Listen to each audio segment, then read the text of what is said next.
Hello everyone, स्वागत है आपका बायोमोलिक्यूल पार्ट 2 में। बचे हुए 20 क्वेश्चन करेंगे। Let's get started. The two functional group characteristics of a sugar are. तो बताइए, शुगर का दो जो फंक्शनल ग्रुप थे वो कौन कौन से थे, है ना। तो इस सवाल का जवाब मैं आपसे चाहता हूँ 10 सेकेंड के अंदर। Let's get started.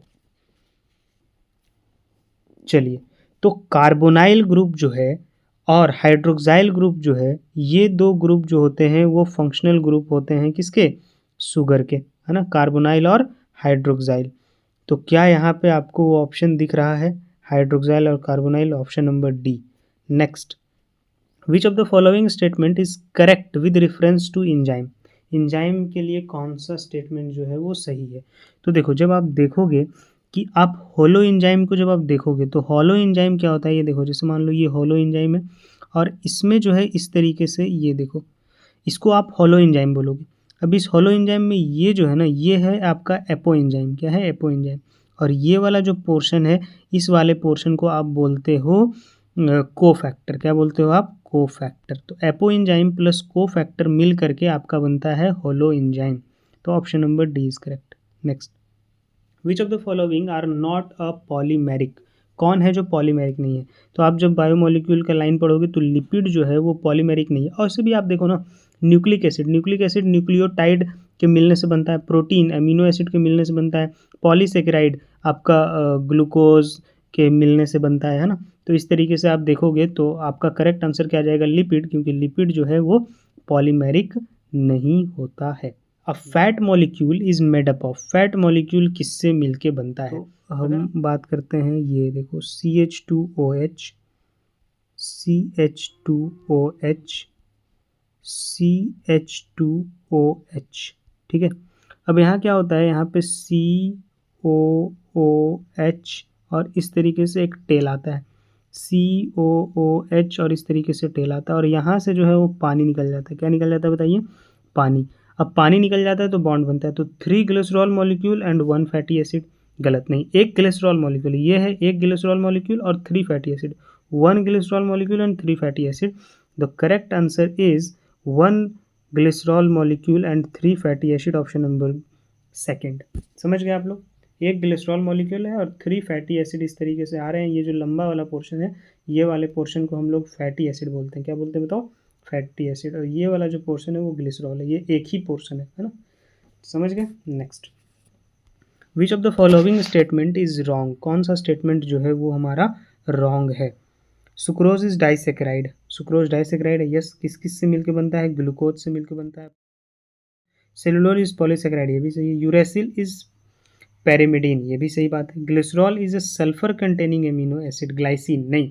ग्लाइसिन का मैं स्ट्रक्चर बना देता हूँ आपके सामने। देखो ग्लाइसिन का स्ट्रक्चर, ये है ग्लाइसिन। COOHNH2, ये रहा H और ये रहा H, ये है ग्लाइसिन। ये सबसे बेसिक अमीनो एसिड होता है। इसमें आप देखो सल्फर कहीं है? नहीं है। इसका मतलब ये स्टेटमेंट क्या हो गया आपका? रॉन्ग हो गया। Next, a non proteinaceous enzyme is. तो देखो ये बहुत ही बेसिक सवाल है। राइबोजाइम जो होता है आपका नॉन प्रोटेनेसियस एंजाइम होता है। इसका मतलब कि जितने भी एंजाइम हैं, ऐसे एक स्टेटमेंट बहुत वायरल रहता है कि ऑल एंजाइम्स आर प्रोटीन। जितने भी एंजाइम्स हैं वो क्या हैं? Protein, accept ribozyme. एक्सेप्ट क्या है बताओ? राइबोजाइम। अच्छा, ये जो राइबोजाइम है, ये कौन सा राइबोज है जो बनता है? तो 28S जो राइबोजाइम है वो बनाता है आपका क्या? राइबोजाइम। अगर प्रोकैरियोट में बात करें तो 23S जो है वो बनाता है। समझ गए? Next, which of the following biomolecule is common to the respiration mediated breakdown of fat, carbohydrate and protein. अब देखो, फैट, कार्बोहाइड्रेट और प्रोटीन के लिए जो है वो कौन सा जो है वो मेडिएटर है? इस सवाल का जवाब जो है आप दोगे मुझे, क्योंकि अगर आपने रिस्पायरेशन वाला चैप्टर पढ़ा है तो आपने पढ़ा होगा कि जो एसिटाइल कोएंजाइम ए है, एसिटाइल कोएंजाइम ए है, इसमें सारे लोग, जैसे जो भी फैट्स वाले थे, जो भी प्रोटीन वाले थे, जो भी कार्बोहाइड्रेट्स वाले थे, वो सभी फाइनली किस में जाकर के मिलते थे? एसिटाइल कोएंजाइम ए में, है ना। तो option number D is correct. Next, which of the following is the best likely to be involved in stabilizing the 3 dimensional fold of most protein. जाएगा कि हाइड्रोजन बॉन्ड जो है वो स्टार्ट से रहता था इलेक्ट्रोस्टैटिक बॉन्ड, लेकिन जो आपका ईस्टर बॉन्ड था, ईस्टर बॉन्ड, ये आपका जो है वो 3 डायमेंशनल फोल्डिंग को दर्शाता है। जब आप 3 डायमेंशनल फोल्डिंग देखोगे तो 3D में जो स्पेसिफिक बॉन्ड है जो उस बॉन्ड को आइडेंटिफाई करता है वो है आपका ester bond. Next, which of the following biomolecule does have the phosphodiester bond. और फॉस्फोडाइस्टर बॉन्ड कहाँ होता था बताओ। फॉस्फोडाइस्टर बॉन्ड हमें पता है कि 2 न्यूक्लियोटाइड के बीच में होता था इस तरीके से। यहाँ पे मान लो हम कोई भी यूरेसिल लगा दिए, यहाँ पे COH, यहाँ पे फॉस्फेट लगा दिए, और ये जो बॉन्ड होता था डबल बॉन्ड हो, इस तरीके से जो बॉन्ड होता था, इस बॉन्ड को ही हम लोग फॉस्फोडाइस्टर बॉन्ड बोलते थे। वो कहाँ होता था, nucleotide in a nucleic acid. Select the option which is not correct with respect to the enzyme action. Substrate bind with enzyme at the active site, सही बात है। Addition of a lot of succinate does not reverse the inhibition of succinate dehydrogenase by malonate। यही incorrect है क्योंकि ये reverse कर सकता है। Non competitive inhibitor bind to the enzyme at the distinct site from, सही बात है। Malonate is a competitive inhibitor of succinate dehydrogenase। तो ऑप्शन नंबर बी जो है वो है इनकरेक्ट और हमारे इस क्वेश्चन के लिए सही correct. Next, transition state structure of the substrate form during an enzymatic reaction is. ये कैसा होगा, तो जो भी इंजाइमेटिक रिएक्शन में बनता है, जैसे मान लो आप कि आपने सबस्ट्रेट लिया, सबस्ट्रेट और इंजाइम, इंजाइम सबस्ट्रेट, तो इंजाइम सबस्ट्रेट कॉम्प्लेक्स बनता है। देन आपका इंजाइम प्लस प्रोडक्ट सबस्ट्रेट बनता है और जब इंजाइम और प्रोडक्ट अलग अलग हो जाते हैं, ठीक है। तो ये जो स्टेज है ना, ये स्टेज कैसा होता है, ट्रांजिस्ट होता है और अनस्टेबल होता है, तुरंत एक दूसरे में कन्वर्ट हो जाते हैं। Next, the essential chemical component of enzyme of many को एंजाइम्स आर, ठीक है। तो एसेंशियल केमिकल कंपोनेंट्स क्या है मैनी एंजाइम्स के, तो आप बता दो इसका आंसर। आपको पता है क्या होने वाला है, विटामिन्स। यस, जैसे आपने देखा था नियासिन एक विटामिन था, है ना, जो NAD ये सब के लिए था। Next, the phosphoglyceride is always made up of. Phosphoglycerides किसके बने होते हैं, only a fatty acid glycerol molecule with phosphate group contain. ये NCERT का लाइन है, एज इट इज़ आपको क्या होना चाहिए, ये याद होना चाहिए। तो आप बता दो, सैचुरेटेड और अनसैचुरेटेड फैटी एसिड होना चाहिए, esterified with the glycerol response to. ये जैसे हमने अभी तुरंत डायग्राम बनाया था कि CH2OH और यहाँ पे ईस्टर इस तरह से आके लगे थे, तो ये वाला सैचुरेटेड हो सकता है, अनसैचुरेटेड होता है, कोई फर्क नहीं पड़ता।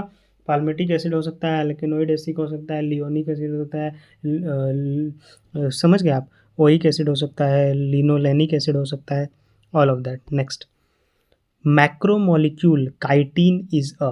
काइटिन के बारे में अगर बात करूं तो ये इसके लिए आपको याद रखना है, ये होमो पॉलीमर होता है। नैग को जब हम लोग जोड़ते जाते हैं तब ये जो है हमें वो मिलता है, तो इसमें आपको नाइट्रोजन दिखेगा, NAG नैग। तो नैग में N एसिटाइल ग्लूकोसामिन, तो N जो है आपको वो नाइट्रोजन कंटेनिंग आपको दिखेगा। और ये याद रखना आप कि ये आपका कैसा होता है, होमो पॉलीमर होता है ना, एक ही से मिल के बनता है, दैट इज़ व्हाट, नैग।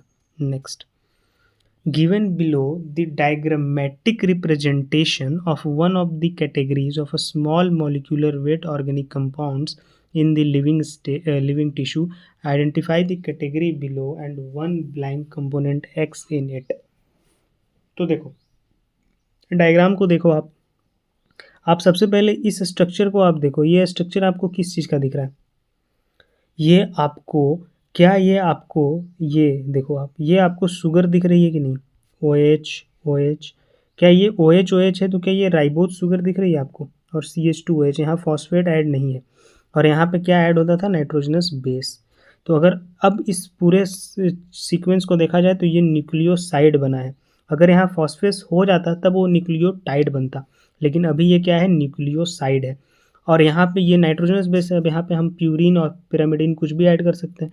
तो अगर हम यहाँ पे यूरेसिल ऐड कर दें तब भी ये क्या बनेगा, न्यूक्लियोसाइड बनेगा। और इसका नाम आप कमेंट में लिखो, तो ऑप्शन नंबर 4 इसका करेक्ट हो गया। Next, which one is the most abundant protein in animal world. ये देखो ये आ चुका है क्वेश्चन नंबर, इसका C आंसर हो जाएगा, collagen. Next, which one out of A and D represent the structure formula of the amino acid. बताइए आप कौन सा है जो amino acid, basic amino acid का स्ट्रक्चर बता रहा है। देखने का बहुत सिंपल सा आपको एक बताता हूँ, अगर NH2 ज़्यादा है तो वो बेसिक है, अगर COOH वाला स्ट्रक्चर ज़्यादा है तो वो एसिडिक है। यहाँ देखो एक COH एक COH, तो क्या ये एसिडिक है? तो ये गलत हो गया। यहाँ पे देखो, यहाँ पे NaOH OH ये दोनों बराबर है और इसमें OH ज़्यादा है तो फिर भी ये बेसिक नहीं होगा। यहाँ देखो, यहाँ NaOH ज़्यादा है, यहाँ पे देखो NaOH दो है। तो इस वाले स्ट्रक्चर में जो है आप जा सकते हो ऑप्शन नंबर किसके साथ, आप कमेंट में बता सकते हो क्या कि आप किस ऑप्शन के साथ जाने वाले हो। मैं तो जाने वाला हूँ ऑप्शन नंबर डी के साथ। Next, the curve given below shows enzymatic activity with relation to three condition: pH, temperature and substrate concentration. What do the two axes x and y represents? x और y क्या represent कर रहा है, इस बात को आपको बताना है। आप ध्यान से सुनो, हम एक एक करके चलते हैं, एक एक को ट्राई करते हैं। अगर हम टेम्परेचर को एक्स एक्सिस पे रख दें, अगर यहाँ टेम्परेचर को रख दें, ठीक है, तो देखो जैसे जैसे हम स्टार्टिंग में टेम्परेचर क्या था, कम। अगर मान लो स्टार्टिंग में टेम्परेचर कम है तो इंजम एक्टिविटी कम है, टेम्परेचर बढ़ा रहे हैं तो इंजमेटिक एक्टिविटी बढ़ रहा है। और एक देखो, ये ऑप्टिमम टेम्परेचर पे इंजमेटिक एक्टिविटी मैक्सिमम है। उसके बाद फिर जैसे ही टेम्परेचर बढ़ाने लगे इंजमेटिक एक्टिविटी घटने लगा, क्योंकि प्रोटीन डीनेचर करने लगा। समझ गए यहाँ तक आप? तो इसका मतलब ये हमें समझ में आ गया कि पहला तो सही है कि इधर आप डिनोट कर रहे हो टेम्परेचर को और इधर आप डिनोट कर रहे हो इंजमेटिक एक्टिविटी को। समझ गए? तो ये तो सही है। अब चलिए अब सेकंड बात करते हैं। सेकंड बात करते हैं व्हाट, सबस्ट्रेट कंसंट्रेशन। ए पे हम लोग सबस्ट्रेट कंसंट्रेशन को रखते हैं। अगर यहाँ पे हम लोग सबस्ट्रेट कंसंट्रेशन को रखेंगे और इंजमेटिक एक्टिविटी, तो इसका ग्राफ ऐसा नहीं बनेगा। इसका ग्राफ आप देखोगे अगर, इसका ग्राफ ऐसा बनेगा, क्योंकि जैसे जैसे आप सबस्ट्रेट कंसंट्रेशन को बढ़ाते जाओगे इंजमेटिक एक्टिविटी बढ़ता जाएगा, वो कभी घटेगा नहीं, है ना। वो बाद में जा कर के बराबर हो जाएगा। क्यों? क्योंकि इंजाइम और सबस्ट्रेट अगर इक्वल हो गए तो सबस्ट्रेट बढ़ाने से कोई फ़र्क नहीं पड़ेगा, वो कभी घटेगा नहीं। तो ये सेकंड वाला ऑप्शन तो आपका गलत हो गया। यहाँ तक मुझे लग रहा है आपको समझ आ गया। इंजमेटिक एक्टिविटी को किस पे ले लिया है, एक्स एक्सिस पे, और वाई एक्सिस पे टेम्परेचर को लिया है। तो आप देखो, पहले एक्टिविटी बढ़ रहा है तो टेम्परेचर बढ़ जा रहा है, ऐसे ये तो बकवास है, ये तो हम चर्चा ही नहीं कर सकते। तो थर्ड तो गलत ही। अब इंजमेटिक एक्टिविटी और पीएच, तो इंजमेटिक एक्टिविटी जो है, इंजमेटिक एक्टिविटी बढ़ने से पीएच थोड़ी चेंज होगा, तो ये तो फिर भी गलत हो गया। तो हमारा सबसे पहला जो ऑप्शन था वो एकदम सही था, ये वाला, कि जैसे जैसे हम लोग टेम्परेचर को बढ़ाएंगे तो टेम्परेचर बढ़ाने से एक ऑप्टिमम टेम्परेचर आएगा जहाँ पे इंजमेटिक एक्टिविटी मैक्सिमम होगा। फिर टेम्परेचर बढ़ानेंगे और अगर टेम्परेचर बढ़ा देंगे तो एंजाइम डीनेचर करेगा, तो इंजमेटिक एक्टिविटी क्या हो जाएगा, घट जाएगा। तो ये क्वेश्चन बहुत अच्छा था, आई होप आपको समझ आ गया होगा। तो thank you for your attention. और आपको जो भी क्वेश्चन जो समझ आ गया, जो क्वेश्चन समझ नहीं आया, तो कमेंट करके आप ज़रूर बताएं और पढ़ाई करते रहें। All the very best.